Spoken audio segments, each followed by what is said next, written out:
so much for joining our webinar. We're going to be talking about the Google June core algorithm update. Dun, dun, dun. And we have amazing SEO experts who have definitely felt this update and many, many other updates. They have seen it all and they have a lot to share. So to get started, I'd like to introduce our panelists. We have Dr. Marie Haynes from Marie Haynes Consulting in Canada, Jason Munn from Overdose Digital in Australia, and Eli Schwartz from Growth Advisor in California. Yeah. Marie, would you mind starting us off and giving us a little bit of background about what you've done, how you've gotten into the industry, and about your agency? Sure thing. So first of all, thanks for having me on this this webinar. I think it's going to be fantastic.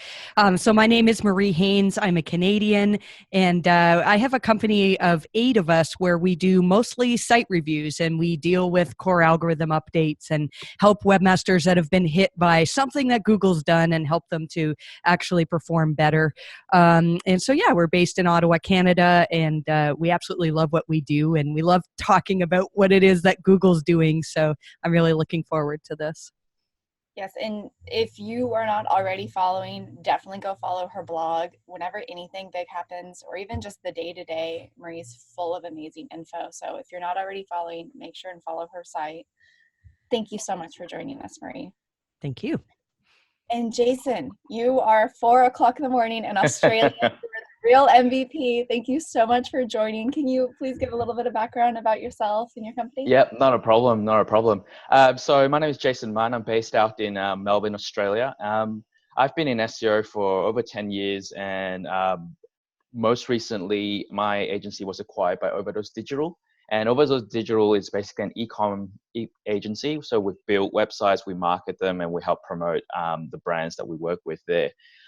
So we predominantly work with brands, e-commerce brands based in Australia and New Zealand. Awesome. And it's absolute pleasure to be joining you guys in this webinar.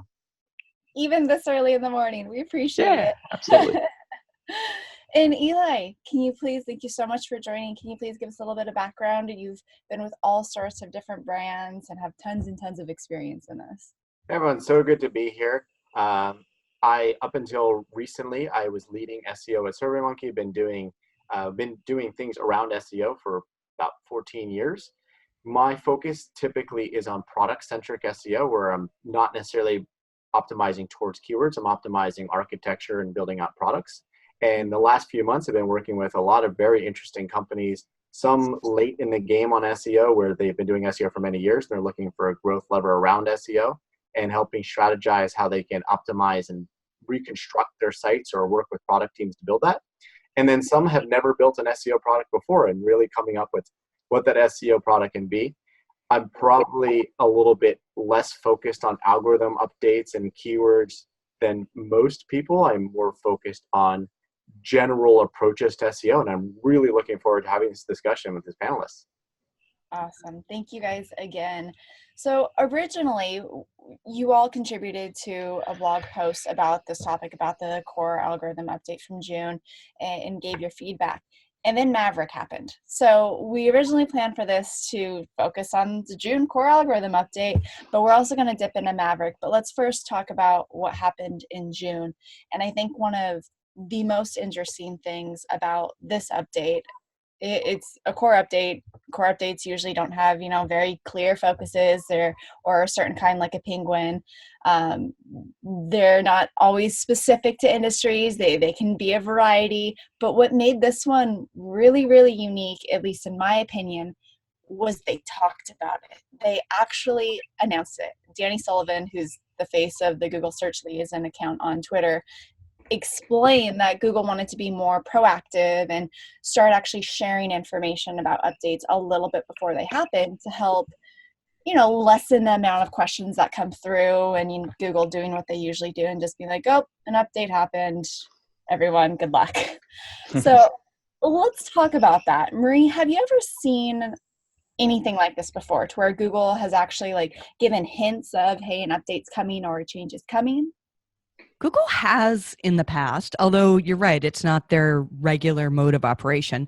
I'm thinking, back in 2012, 2013, perhaps, there was a Panda update where Google actually said, oh, by the way, we're updating Panda now. But then at the same time, they did, I think it was the exact match domain update, like within 2 days, and there was some confusion. And that actually happened this time, right?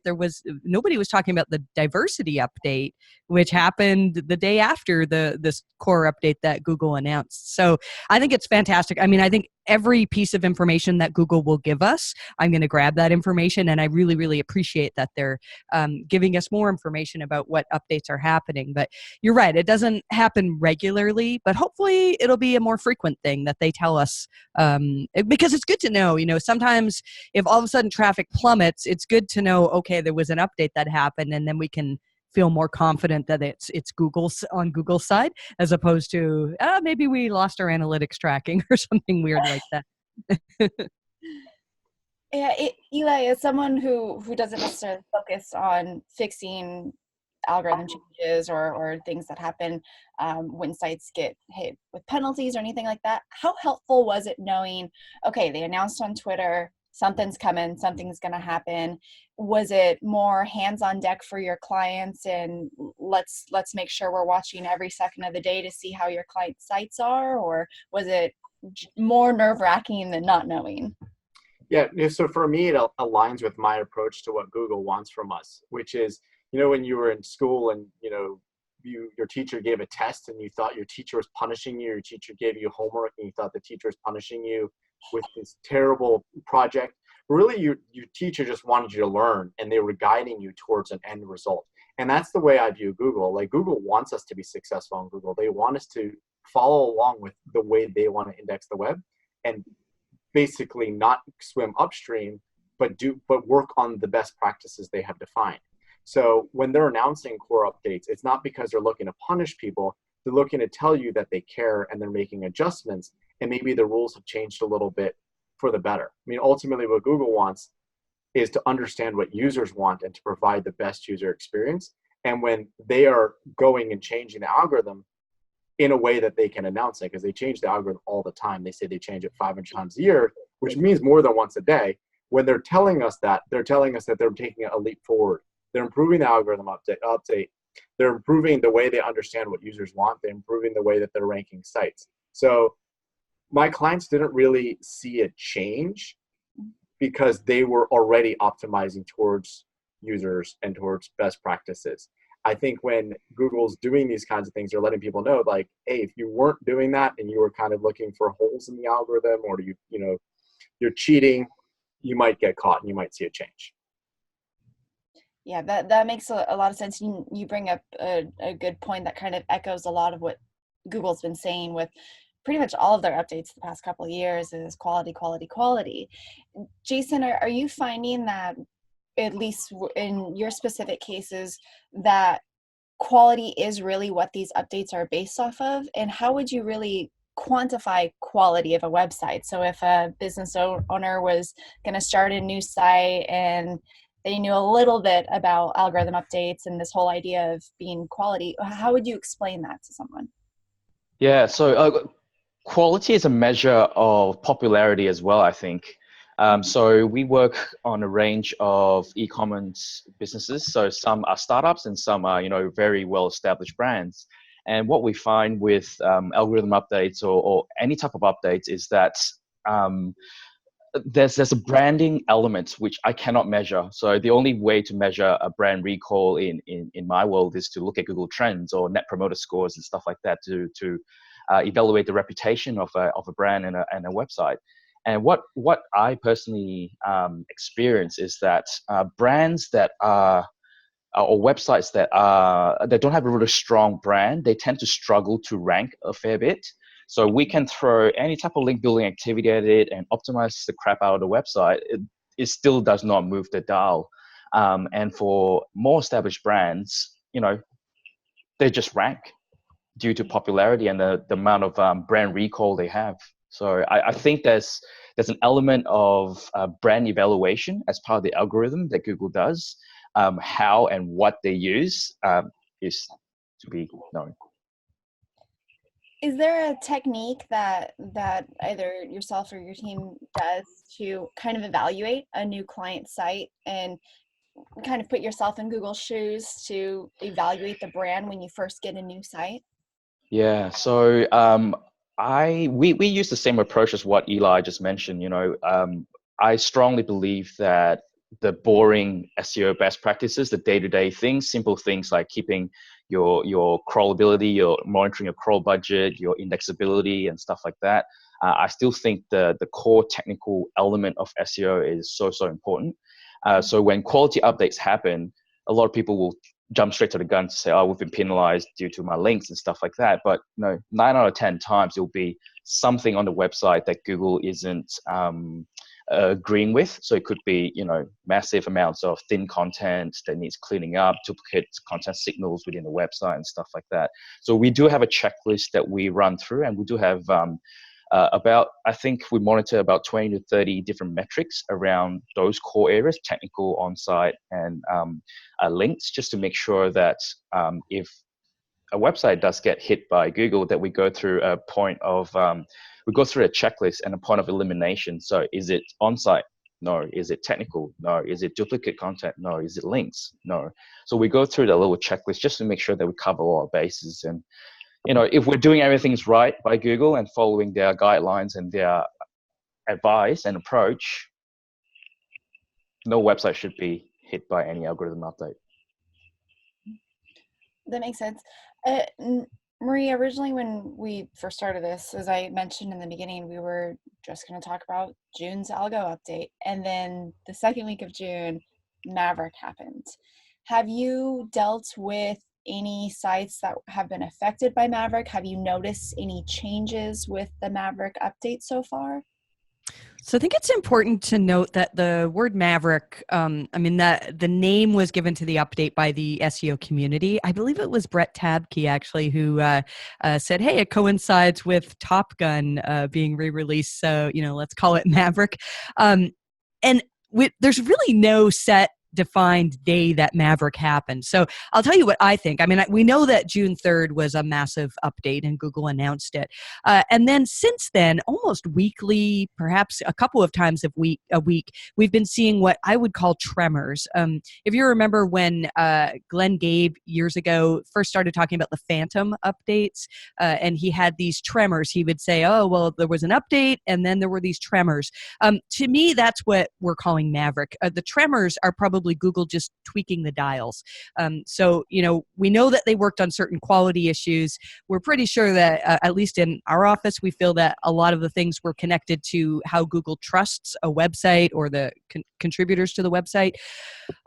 And so those factors can be changed. It may be that Google, the quality raters fed information back to Google's engineers to say, well, after this update, these sites are not ranking well and we consider them high quality, or, this type of spam is actually able to rank. And then Google makes tweaks on the dials, and that's what we were seeing throughout June and also July. And we were trying to write down all of the dates. That's something that we do, is like, oh, okay, Google did yes, they update every day, but they do certain things that are more significant, and then it turned out it's just happening all the time. So I don't know if that fully covers the question, because I think Maverick is sort of this concept that really, I think what it is was just Google tweaking the changes that they made on June 3rd, in my opinion, anyhow.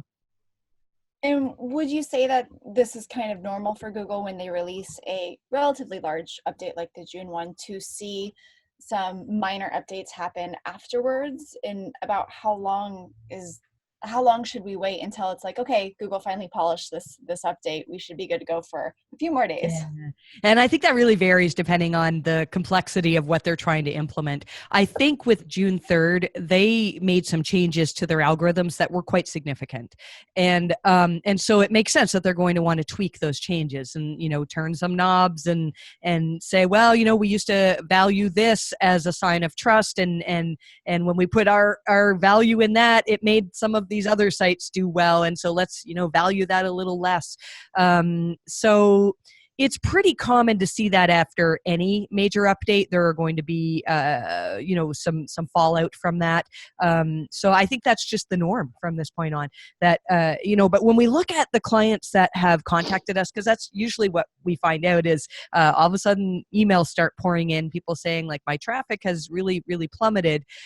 We don't tend to get as many. I actually had my team go through all of our July intake in terms of new people who wanted reviews, and the vast majority of them were sites that were hit strongly on June 3rd. And I don't believe we had any, although I could be wrong about this, that were just hit in July with what we called Maverick. So I think it was just, again, it's pretty normal for Google to make a change and then make adjustments to what they've just done. Jason, before we started on the webinar, we were all talking about how in Australia, when an update happens, you may not see the effects of it for a week to 2 weeks. Was that a similar scenario with this June update? And are you still kind of seeing it being rolled out now that we're in August? Yeah, absolutely. A good friend of mine, Dan Petrovic, so he owns Guru, which is the cert monitoring tool that he built out.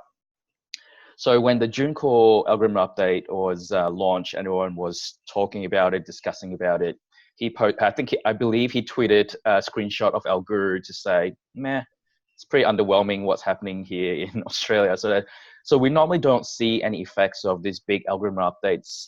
I would say probably there's a lag time of about a week and a bit sometimes. So it's good and bad in a way that we can, get a sense of what other people are experiencing, get their ideas and their analysis, and then sort of anticipate that it will hit our market whenever it does, and hopefully we can help remedy that and jump on it as soon as it hits. Eli, have you seen with any of your clients over the past couple of months any big effects happening to their sites, or have you noticed any patterns from specific industries, anything that you could kind of take from the update, or has everything been pretty okay since then?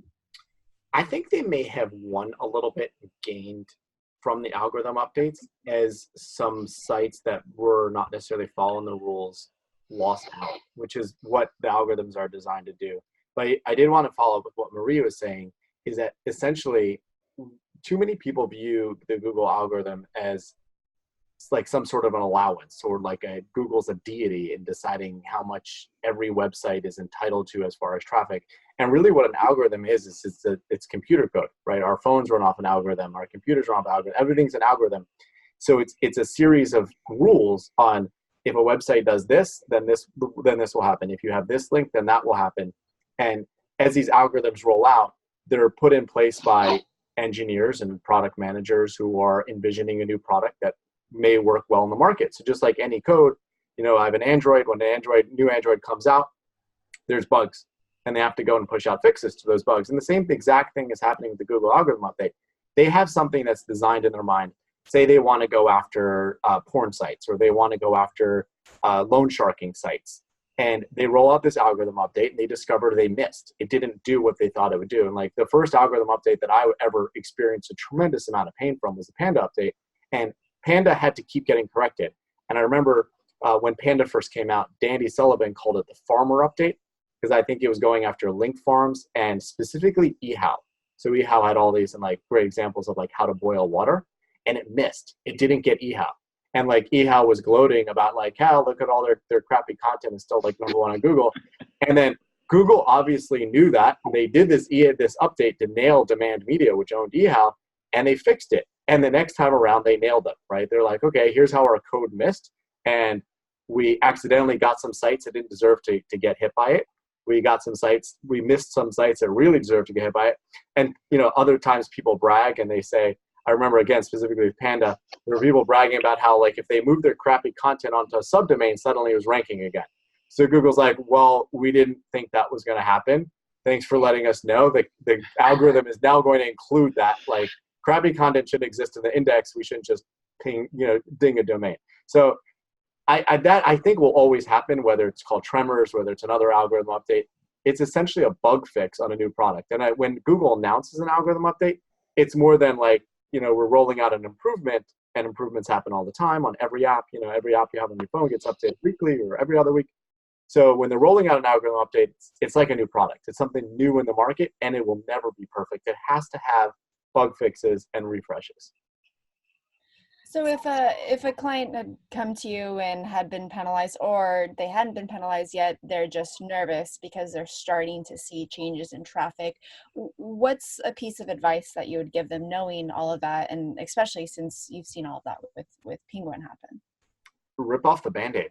I mean, if you know you have really bad parts of your site and you're just hoping Google doesn't notice, it's better to like choose a day and time that you tell your investors, you tell your board, you tell your employees, we're no longer going to traffic in this kind of content anymore. We're going to get rid of it ourselves, rather than wake up one morning. I know, like when I got hit by Panda, we lost 60% of traffic in one morning, and it kept going. We're like, okay, it was only 30%. I was like, well, and again, like Jason said, I've done a lot of international SEO. So algorithm updates, it's code. It's code for product, and Google has data centers, and everyone's hitting a different data center around the world as there's billions and billions of searchers.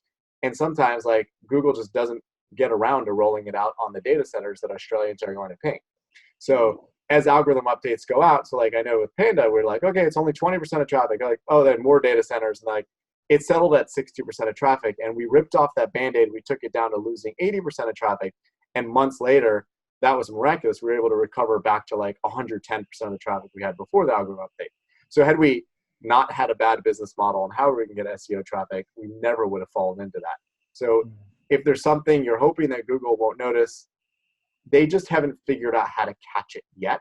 But if you're spamming users and spamming Google, it's not the way search is meant to work.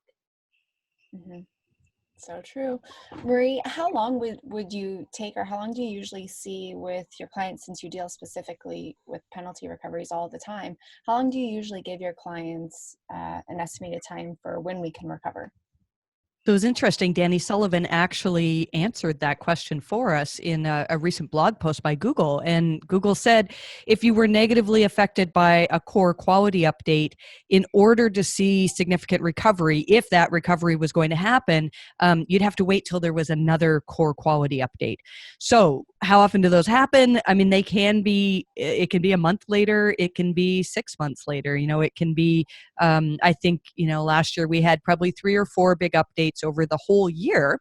And so if you were, strongly negatively affected by one of these, it's not like old days where often we could find a smoking gun. We'd do a site audit. Every SEO knows that feeling, or wants to have that feeling, right? Where you do a site audit and you go, oh, they have a no index tag on half of their site. Let's, obviously things are not going to be that easy to fix these days. And so in order to see recovery, what we find is there has to be a massive amount of quality change that happens. Because if the algorithms have determined that for whatever reason, your site is one that they don't want to rank well, it's not like just tweaking some title tags is going to all of a sudden bring you back, And so the goal is to figure out, what is it that Google has seen as low quality? And then the fix is usually drastic. It's like Eli has said, cutting out massive amounts of thin content, or, it could be doing a very, very severe disavow, going through links that you've worked hard to build over the years, but you've kind of known inside that they're not really in line with Google's terms of service. And so, yeah, I mean, recovery, it doesn't always happen. We've seen lots of really, really great recoveries, but they tend to be when there's another core update, which who knows when the next one will be. And if a site can't recover, if you've ran through, you've done an audit, you figured out what the issue is, you've done everything you can, but it just doesn't seem like it's going to recover, what do you usually recommend from that point? Start over and get a new site, or? So that's super specific to the type of site, right? And the reason why they can't recover. So one possible reason for a site to not be able to recover is if the site only existed because they found ways to trick Google into ranking it well, right? So let's say you found a source of paid links that for whatever reason Google hasn't detected as paid, and it's working really well, and then all of a sudden you get a manual action, for unnatural links. it's going to be really hard to rank that site again. It's not like you can just run out and get more links. It's going to, that one thing that was propping you up is not working anymore. Yeah, I mean, recovery can be super challenging. And then the other thing too is what we're seeing right now with health sites. Google has a mandate right now to make it so that they really only want trustworthy information surfacing. And we have some sites that come to us that they were just thriving in the past, but they were thriving by providing information that is sketchy. They have links from places that probably aren't trustworthy. They're recommending things that contradict scientific consensus. And so if that's the case, what we've been telling our clients is, yes, we're still working on figuring out, what is it? What could you change? And we have a whole bunch of ideas of things that we've been recommending to implement. But given that we haven't had an update since June 3rd, it's going to be hard to see, whether those are working. And then if we think, well, you know what, this site is not ever going to perform well in Google, then you have to make hard business decisions. Perhaps you, focus on social or on other aspects. Perhaps you grow the offline portion of your business. But if you have a business that was, existing primarily on Google organic search, that's scary. And so I think everybody needs to be careful about diversifying and making sure that if Google goes away, you're not going to lose all of your entire business. Scary times.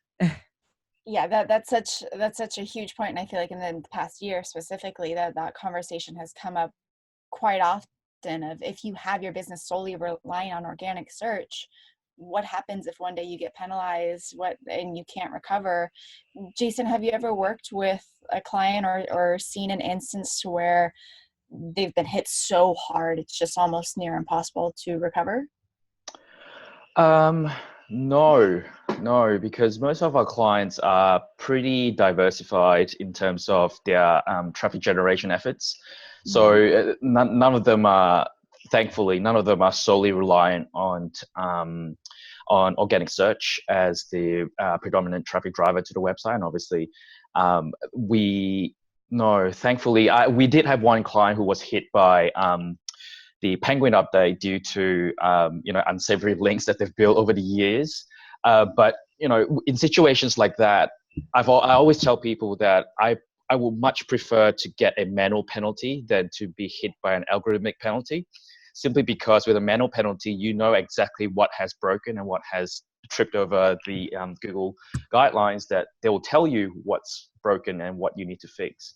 And with that client, well, thankfully we got it cleaned up and got them ranking and generating traffic again in 3 months. But well, thankfully I had no clients that went out of business as a result of being hit by an algorithm penalty. That's fantastic, and let's hope it stays that way. I know. It's always terrifying. Eli, are there any tools when you hear an update just happened or you get the news from Twitter, are there any tools that you go to check your client's site, and how often after an update is confirmed are you checking a site to see if anything's been impacted? So I usually use Google Search Console, and one of the things I'm looking at is I wait a week because I want the Google Search Console data to all be there. And I'm comparing URL by URL to see if there's any sort of change on the specific URLs. If everything's great, then I don't assume that, or if it jumped, or then I just don't assume that there's any issue to be concerned of. If I'm finding some sort of drop on a URL, then I'll start digging into that URL and looking at the keywords and trending those over time. And that's usually where I'll find something bubbled up. And it might not be an issue. It could just be like a competitor is now doing better, or Google changed the way they're understanding the intent of a word. And then that would be the new reality. So it's not that I'm looking to understand whether a site did something wrong. And I definitely work with sites that did something wrong. They don't deserve the traffic. It's more like I'm looking to understand how Google understands the landscape of that query and the query intent. Okay, that makes sense. And what kind of advice would you offer a site that has seen quite a significant amount of traffic loss since June? Maybe they can't necessarily correlate it to the update, but there's definitely a traffic loss. Without digging deep, what's just a general recommendation that you may provide them for helping kind of diagnose that issue? So like Marie said, diversify. I mean, you don't only want to rely on one source. I find that many times, and I've had this with many clients, it worked for them 10 years ago. It worked, every year they saw 10% year-on-year growth. So therefore, they're going to keep doing the exact same thing year after year, and they're expecting to see 10% year-on growth, and they never come up with another tactic. If they haven't done paid marketing, they won't do paid marketing. So really, it's diversifying everything they do and trying to change the way they offer whatever it is they do on the web. Even if they're just focused on SEO, they can't do the same thing they did 2 years ago. It has to be different kinds of content. It can't be blog posts that are aimed for social shares. It can't be writing content that is now going to appear in a featured snippet. No one is even going to click through their site. Like really staying on top of what is necessary to drive traffic today in 2019 and in 2020. So they should be prepared to have another tactic that when they do get hit by an algo update or things change, they're not going to zero. They're just relying on another source more. Versus putting all their eggs into just the one basket. So when the traffic loss hits, it's not as devastating. And those are the stories you see where people email Google and say, because of you, I've had to fire all my employees. And Google should be responding, and Google should be responding to them that, no, it's because you didn't diversify and you only hired employees to do one thing. And I actually had a friend that worked on the Google search quality team. And she said she used to get these emails all the time where people would say, because of you, I'm poor. And or now I'm threatening to commit suicide because you've ruined my business. And it's, they only have themselves to blame if they've done the wrong things or if they've only relied on Google. Marie, with the amount of people and companies that you've worked with, especially at the scale you have, do you kind of see that a lot to where people always point the finger at Google versus internally to see, oh, maybe we probably shouldn't have done that black hat technique that we knew might hurt us? Sure. I mean, when Penguin first came around, it was so sad because what I was seeing was legitimate business owners who went out and hired an SEO company. And, at that time, you could get what people thought was decent SEO for maybe $500 a month, $1,000 a month. And really all it was companies outsourcing overseas, just link building. And so I worked with business owners that were completely devastated when Penguin hit. And they would all say things like, it seemed too good to be true that, I could pay this guy such a tiny amount or gal a tiny amount. And then I was ranking number one on Google, and then I hired more people. And then, like Eli said, the business just tanked. So that does happen. I do want to say though, I know we're sort of talking about diversifying and that's a good thing, but there is still hope if you are hit by an algorithm update, because we have seen loads of sites actually make recoveries. So, it's not that, once you've been hit, your business is going to die.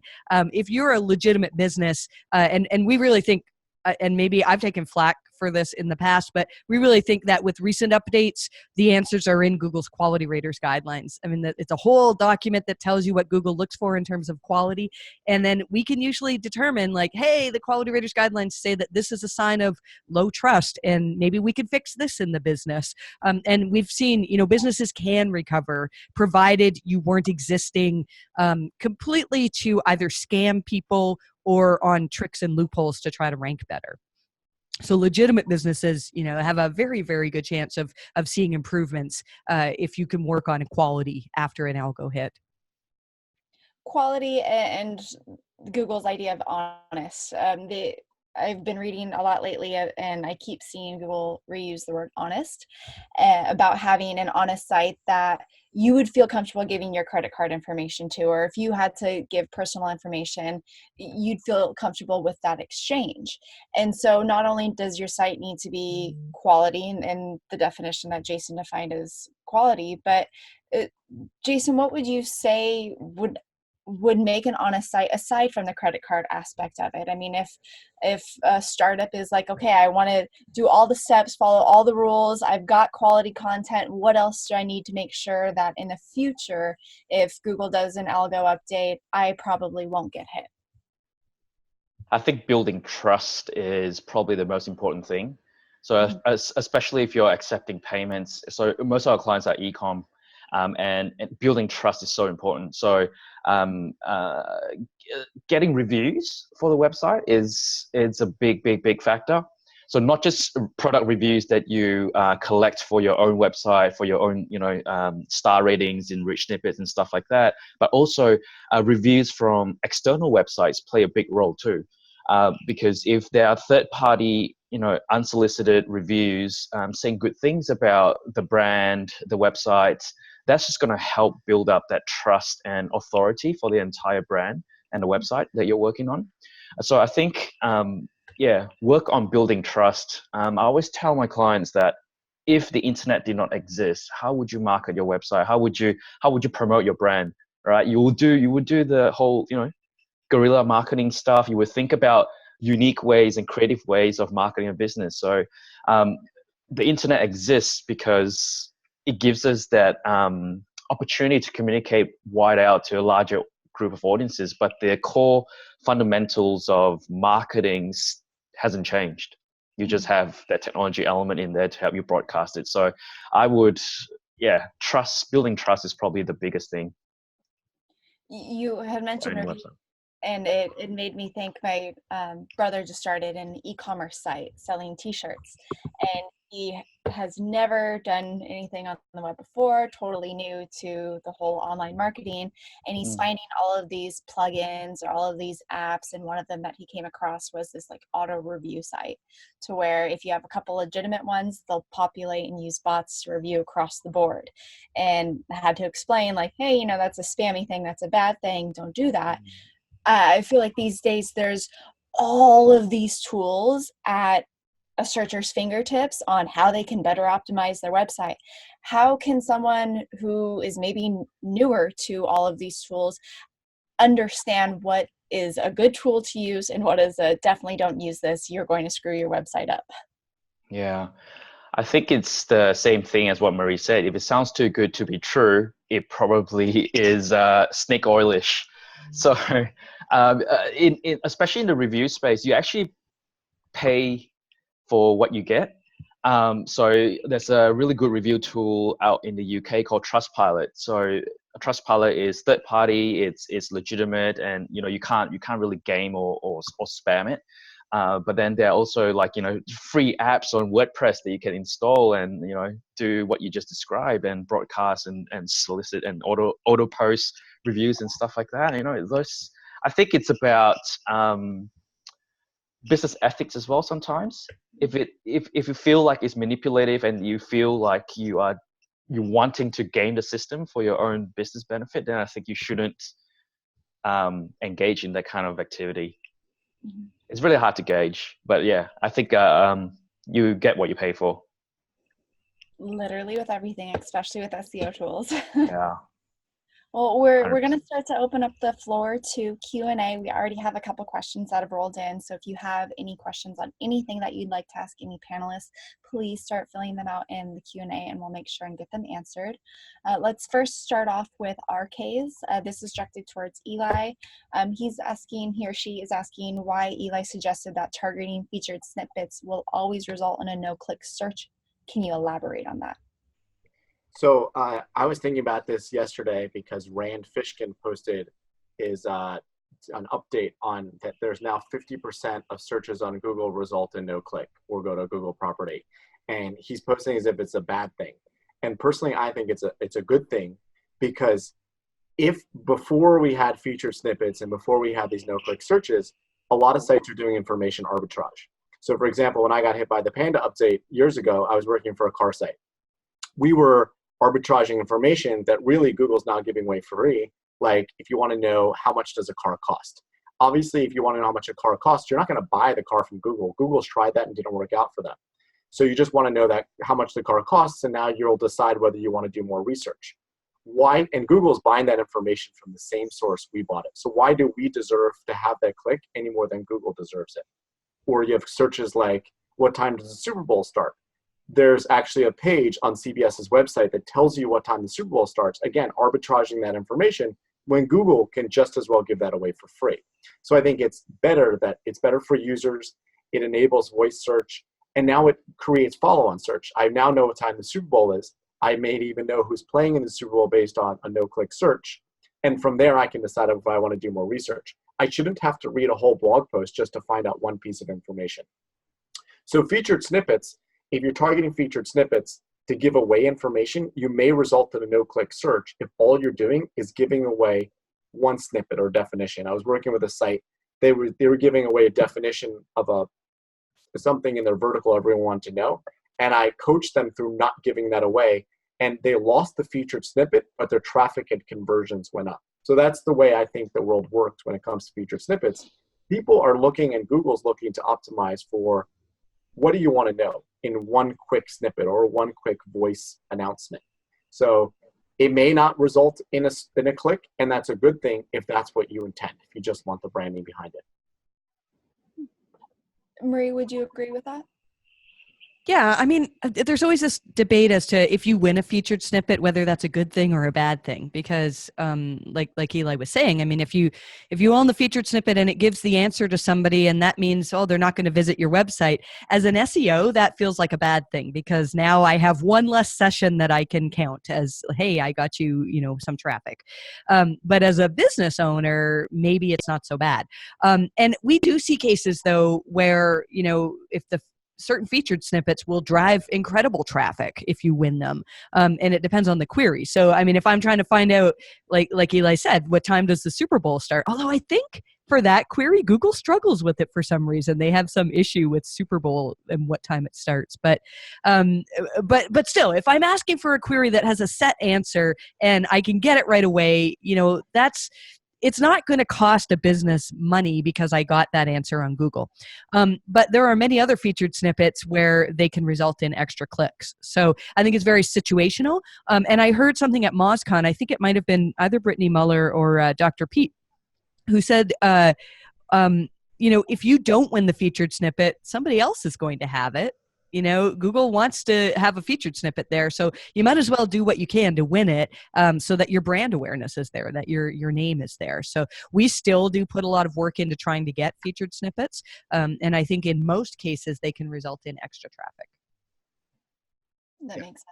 Well, interesting point there, Marie. If you do a Google search on what time does the game start, it's as if you've done a search on your local area. So if you are in an area where there is a game, just do a search on what time does the game start. And it would be almost like you appended your city, and it would be like, what time does the game start for me in San Francisco? And if there's a Giants game tonight, that would be the result. So Super Bowl may be a word they have a hard time with, but sports games, they guess well on what the local game is. For sure. And I think that's Google's goal, right, is to be an answer engine, is to, so that we don't have to click further, which doesn't sound good as SEOs and site owners. Quite the opposite. We have a question from Brady Madden. For natural health sites, what is the best way to adjust Google's new algo? So this is getting industry specific, and I'm sure a lot of people have industry specific questions similar to this. But natural health, has anybody seen anything from natural health, or do you recommend doing like what we talked about and diversifying? I'm probably, go ahead. Yeah. Go ahead. You go, Marie.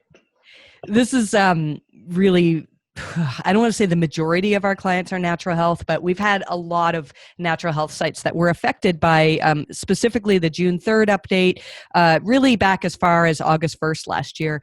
To answer that question, we'd probably need a whole other hour to give you, all these tips, but here's some basic things that we recommend. Number one is be absolutely certain that you're not recommending things that are sketchy.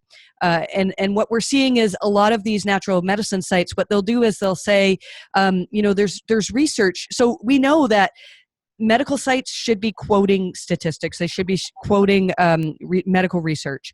And then what we're finding is that these sites are saying, well, we have this product that has these different 10 herbs in them, and they can pick out studies that show, well, this herb could potentially help with arthritis. But there's really no studies that show that product actually has been beneficial to people. And we're seeing, our theory right now is that if you have enough of that on your website, that you're recommending products where a traditional physician would probably argue with you. If you're saying, look, take this herb instead of anti-inflammatories for arthritis, then if you have enough of that content on your website, we think that Google's algorithms are actually determining that is potentially harmful to some people. And it might be that, 95% of your site contains information that's truly helpful to people who are seeking out natural medicines. Because it's not like natural medicine is all bad, but we all know that there's very bad actors in the space. And so if Google has to decide, are we going to actually let a site rank for natural medicine terms, they have to 100% be able to trust the site. So the next thing is making sure that actual users trust your site. And so I would actually put it out there on a forum or something. There was a site recently that was talking about being hit, and they felt they were really a great natural medicine site. And it wasn't Reddit, it was a similar site, had a discussion on this. And all of these people were saying, look, I looked at the site and I wouldn't trust it. I wouldn't pay, I wouldn't give my credit card. And these are people who have not read the 23 questions for Panda, right? We haven't talked about that, but Amit Singhal gave us 23 questions, and they were, would you give your credit card to this site? Would you trust information from this site? Do you recognize it as an authority in the space? And so really the key in ranking a natural medicine site is to be as trustworthy as possible. But again, like I could probably go on for another hour or more on all of the things that you could be doing to help Google to assess that. So really it comes down to, will people trust your site, your products, your authors? And if not, then you need to work towards that. And so basically, Brady, definitely get in touch with Marie because she has even more advice for you. And we have questions coming in, a ton of them. Thank you guys so much. We're going to answer a couple more before we have to wrap up. But every single one of these amazing panelists, you can definitely reach them on Twitter and LinkedIn for additional and specific questions. But let's take it from George Jones. And a couple of you have clearly worked with automotive before, so I'm sure you'll be able to comment on this. He works in the automotive space, and in terms of EAT, how do you feel that would potentially affect car dealers' sites? Some dealers have created quality keyword-rich content that recommends certain types of vehicles. Should they include citations, and does it matter who the author is? I would say look at what your readers are expecting and look at what's ranking. So if you're trying to rank for a particular type of, people are trying to buy a vehicle or buy, some sort of part for a vehicle, look at where they're getting their information, what's currently ranking, and can you provide better information or information that people would say, oh, I would trust this website on that information. Definitely quoting sources wherever possible is a good thing. Pay attention to your authors. We really believe that, Google, that's one of the factors in EAT is do your authors actually have expertise to write on this? So if you see that the sites that are ranking number one for these queries that you want to rank for, they're written by people that have been selling cars or fixing cars or whatever for decades. And then your articles are written by content writers who are great writers, but they've never actually, had personal real life experience in that matter. That could be something that's factored into the algorithms. So I think one of the best things I could advise here is to actually get some of your customers using your site, using your competitor sites, and do some market research to see, where are the areas. Would they actually say, oh yeah, without a doubt, your site is the one that I would want to go to? And if not, then changes have to be made if you want to rank for those terms. I also think in the automotive space, if you're a car dealership, building up a good reputation, so your Google My Business listings, making sure you get good reviews from there, and any other third-party automotive sites that are listing based that could potentially could contribute and make sure that your clients and your customers leave you good reviews on those different sites will build up that good reputation. And in this space, when you're writing reviews of a car that you're trying to sell, I would say be genuine as well. So there's a massive difference of writing a 500-word article reviewing the latest Ford, pickup truck, which is just pure words, versus someone who's actually written an article that's 500 words that has custom shot photograph of all the different parts and elements of the car and explaining how this works and that works. I think that is more impactful. So I think it's not about trying to game the system, but try to be genuine with the content that you're publishing on a website. And I'll echo what Jason said about reviews as well. Google has patents that talk about how they can assess the language of reviews. It's not like if you get one bad review, all of a sudden your rankings are going to tank. But what they're looking for are there obvious reputation issues with a business? And we've seen it time and time again that we look at the review profile of sites that dropped with core updates. And quite often there's a slew of customers that are complaining that they couldn't get a refund, that the staff was rude to them, just things like that. So pay attention to your reviews. And if you're seeing patterns, then that's something that's not the SEO's issue to fix, right? It's the Right. sometimes businesses need to change. And Google's starting to recognize these things like sentiments and trust issues like that. Yeah, I just had a client ask me about like how they should structure their author pages so they're meeting the EAT expectations. And to me, it sounds like, they're a legitimate site, they're offering legitimate products. How they lay out legitimate authors who are real people with expertise in what they're doing doesn't really matter. It's like, how do you fake being honest? Like, if you are being honest, then you should come across as honest. And like the way Google breaks down what trust is with EAT, it's really like if a car dealer is asking how they could lean towards a product that they're only recommending because they're incentivized, if that bleeds through, then it doesn't matter what sort of technical signals they put in. Like you have to put the citations. If the citations are not legitimate, that will bleed through to a user. Like at the end of the day, when customers are pulling out their wallets, they know, right? So we need to do the exact same thing on the web. It's like when you're going into a physical store, and for anybody that's like traveled overseas where you have to like negotiate in like a market, when you're being lied to, and like that is not a legitimate Gucci bag. Doesn't matter how much they insist on it and that they picked it up from the factory themselves. We're doing the same thing on the web. Like if the honesty can't come through in what you're doing, then it doesn't matter how hard you fake that honesty. You mean the Nike shoes I got in Barcelona aren't real Nikes, Eli? If you were oversold, probably. If they had to tell you, trust me, they're legitimate, then trust me, they're not. The last question to wrap up this wonderful webinar, we'll take it from Colby Norwood. What is the biggest difference in ranking for B2B as opposed to end users? Feel free, anybody, to jump in on that last one, looking at the biggest difference between the two. I'd say it's a lot of B2B, and it depends on the brand. And B2B is very difficult because from an attribution standpoint, it's hard to measure that organic even helps you. So you want to rank on different terms. So I'd say it's all the same, except that actually it's a little bit easier when it comes to B2B because most of your competitors are going to be stodgy old sites with white papers and PDFs and all that. So if you follow best practices and you do better, you'll probably rank better. If you're attending this webinar, you're probably doing what some of the bigger sites are not doing. I guess the biggest difference with ranking B2B as opposed to a B2C website is the volume of traffic that's available out there, because it's so hard to target the right audience using keywords in the B2B environment. You probably need to invest more in content, case studies, especially if you're SaaS, running demos and blogging and writing about different scenarios of how your tool or your B2B offering will help other businesses is going to be extremely important. Thanks, Marie. Did you have anything else to add? I don't think so. I mean, it sounds cliche, but I think it just still comes down to how do you demonstrate trust in that space. And, maybe things are a little bit different about how you communicate B2B and B2C, but really, if you're talking about succeeding in core algorithm updates, that's the big component in my mind.